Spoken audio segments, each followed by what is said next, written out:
परिवर्तन आघाडीच्या माध्यमातून सुरुवातीला आम्ही शेतकरी चळवळीमध्ये काम करणारे सगळे प्रमुख नेते एकत्रित आलो आणि त्यानंतर मग विचारांती आम्ही असा निर्णय घेतला की महाराष्ट्रामध्ये शहरी ग्रामीण भागामध्ये चळवळीची पार्श्वभूमी असणारे छोटे मोठे पक्ष, सामाजिक संघटना या सगळ्यांना जर एकत्रित केलं तर प्रत्येक मतदारसंघामध्ये एक चांगला स्वच्छ चारित्र्याचा, स्वच्छ हाताचा एक आश्वासक चेहरा आपल्याला देता येईल।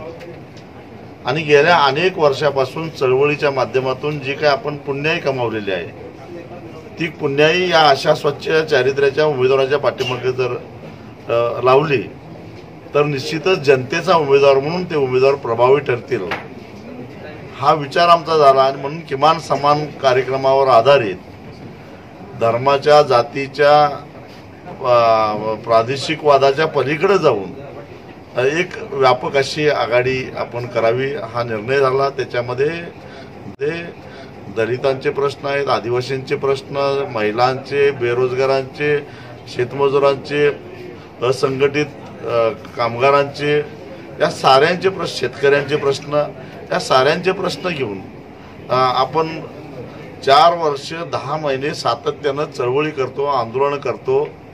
परंतु निवडणुका जाहीर झाल्या की शेवटच्या 2 महिन्यामध्ये हे सारे सामाजिक कार्यकर्ते या निवडणुकीच्या प्रक्रियेतून बाजूला पडतात आणि धनदांडगे, गैरमार्गाने पैसा कमावलेले असे टोळी युद्ध करावं अशा पद्धतीनं पैशाचा भडीमार करून जातीचा, धर्माचं नावानं मतांचं ध्रुवीकरण करून जे निवडणुका लढवतात त्यांना शह देण्यासाठी म्हणून आम्ही ही या परिवर्तन आघाडीचं प्रयोजन केलं।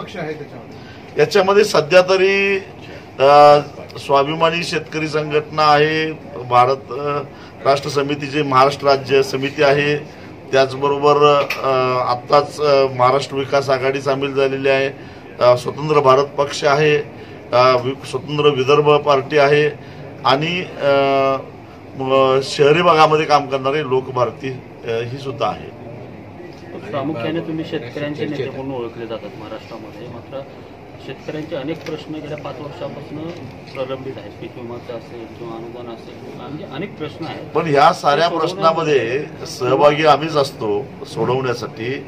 अनेक जिल्ह्यामध्ये, अनेक तालुक्यामध्ये पीक विम्यासाठी आंदोलन आमचेच कार्यकर्ते करतायत। अनेक ठिकाणी पीक विमा मिळवण्यासाठी सुद्धा आम्ही यशस्वी झालेलो आहे।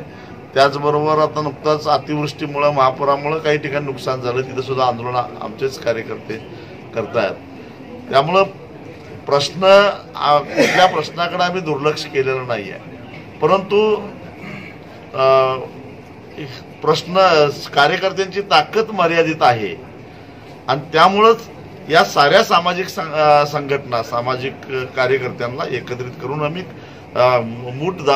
वज्रमूठ तयार करण्याचा प्रयत्न करतोय आणि आम्हाला खात्री आहे की याच्यामध्ये आम्हाला नक्की यश येईल। सरकार वेगवेगळ्या योजना आणते, लाडकी बहीण योजना, लाडका भाऊ योजना, अशा सगळ्या योजना आणून युवक असतील किंवा तरुण असतील किंवा अनेक जातीतील समाजातील लोक आहेत त्यांना बोलवण्याचा प्रयत्न करते असं वाटतं। करदात्यांच्या पैशातून सवंग लोकप्रिय होतील अशा प्रकारच्या घोषणा करण्यामध्ये हे सरकार लागलेलं आहे। खरं तर हा सारा पैसा हा करदात्यांचा पैसा आहे आणि खरं तर महाराष्ट्रातल्या सर्वसामान्य जनतेची अपेक्षा हीच आहे, आम्हाला भीक नको।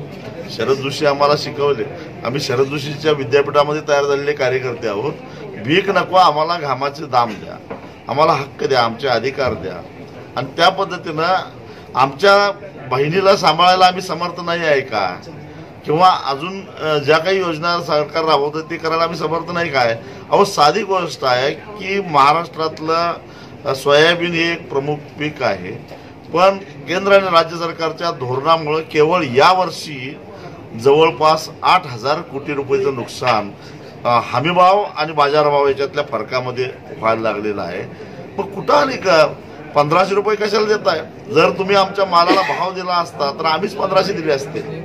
दळबद्री सरकार आहे म्हणून हो म्हणालो मी, दळबद्री सरकार आहे, कारण ज्या सरकारला गेल्या 3 वर्षामध्ये जे सरकार शेतकऱ्यांना पुरस्कार देतं, शेतीनिष्ठ अमुक तमुक, ह्या पुरस्काराचं रक्कम द्यायला 8 कोटी रुपये उपलब्ध नाहीत म्हणून देता येत नाही म्हणून वित्त खात्याचं जर का पत्र येत असेल तर या सरकारला दळबद्री म्हणावं तर काय म्हणावं?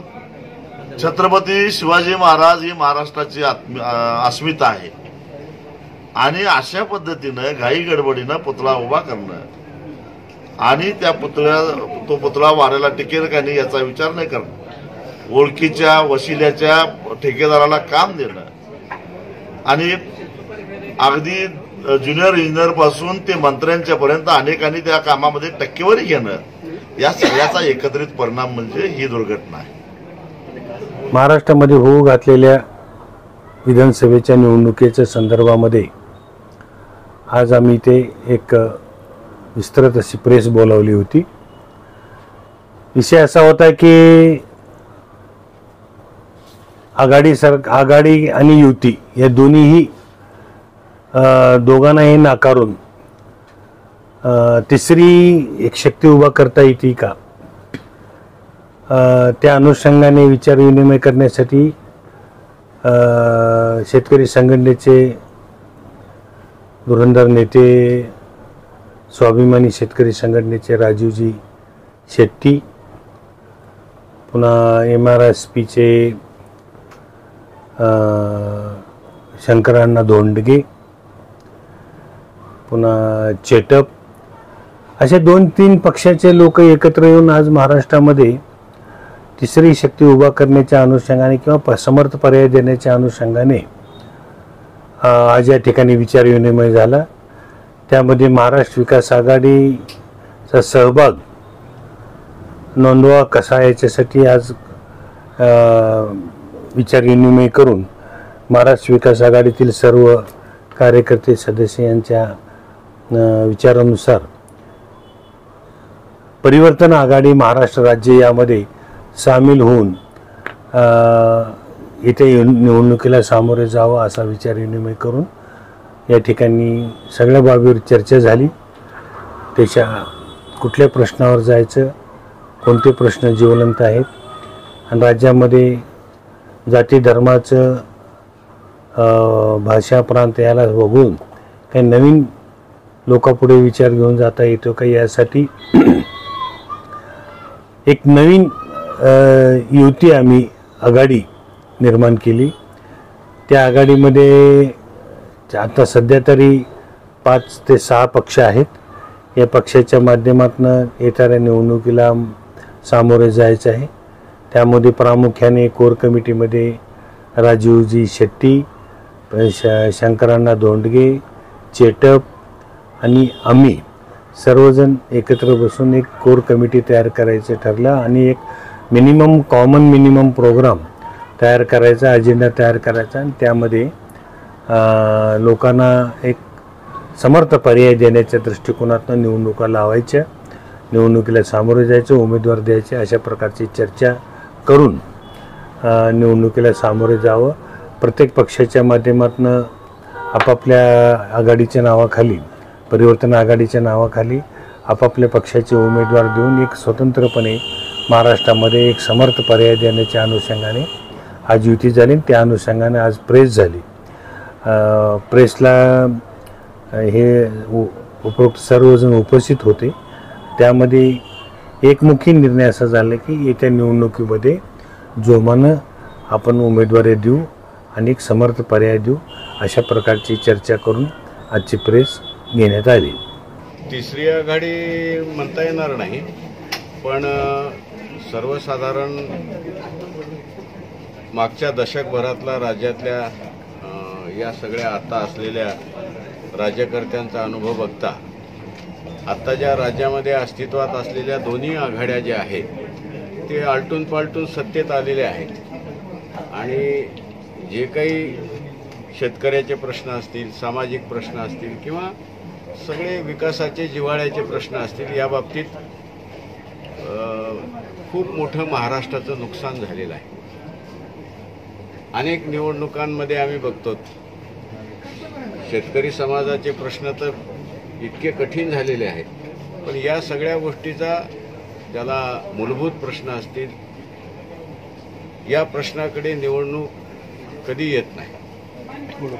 आणि मग आम्ही म्हणूनच सर्वसाधारण बेरोजगाराचे असतील, शेतकऱ्याचे असतील, कष्टकऱ्याचे असतील, महाराष्ट्राच्या विकासाचे प्रश्न असतील, या सगळ्या प्रश्नांना घेऊन ही निवडणूक केंद्रित करावी, याच्यासाठी एक चांगला गुणवत्तेचा सक्षम राजकीय पर्याय देण्याच्या हेतूने ही परिवर्तन आघाडी आम्ही सगळ्यांनी निर्माण केलेली आहे.